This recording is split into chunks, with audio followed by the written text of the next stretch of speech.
Russian warplanes bombed hospitals and a school in Syria and killed dozens of innocent people. That's the word from opposition activists.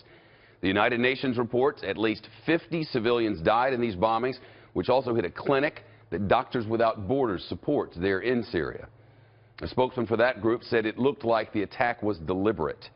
A U.S. military official said the coalition was not carrying out airstrikes in that region. He blamed the Syrian government and its supporters.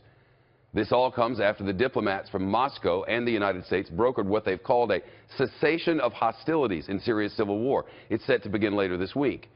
Of course, any ceasefire would not include the other groups fighting for control in the country, such as ISIS and al-Qaeda.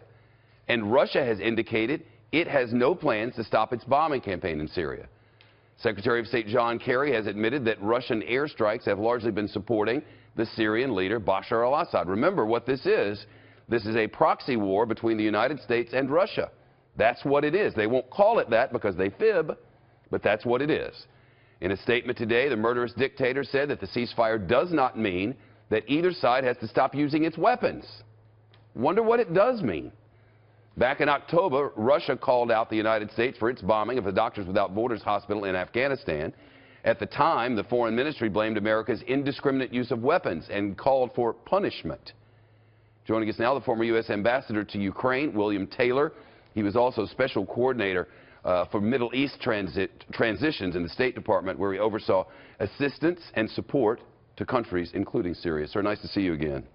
Good to see you, Shep. Cessation. I can't find the cessation. I don't know what's cessating. Do you?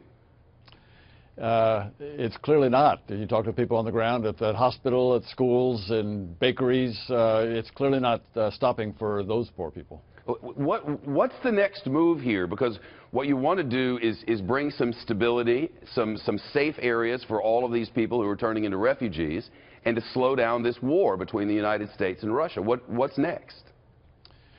You're exactly right. When Mr. Putin puts pressure on refugees by bombing civilians, he threatens Europe. By the attacks on civilians in Syria, Mr. Putin can attack the unity of Europe. The unity of Europe has surprised him in that the Europeans have stuck with the Americans to keep the sanctions on, and his economy is cratering. He needs some relief, and he's not getting it. And on the other side of that, what do we need? We need him to give up on Bashar al-Assad. The only reason to be talking to Mr. Putin is if he can get Mr. Assad out of Damascus. That's his only value. His military is going in the opposite direction. So talking to him is not getting us where we need to be. Is there value in the United States stopping the fibbing campaign and going ahead and admitting publicly what the whole world knows, that this is a proxy war between the United States and Russia? What is clear, Shep, is that the Russians have aggressed, have invaded their neighbors, and they have attacked the people that we're supporting in Syria.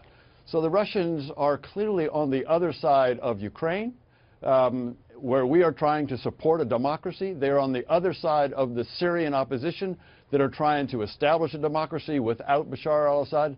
So yes, that's clear. Ambassador, thank you.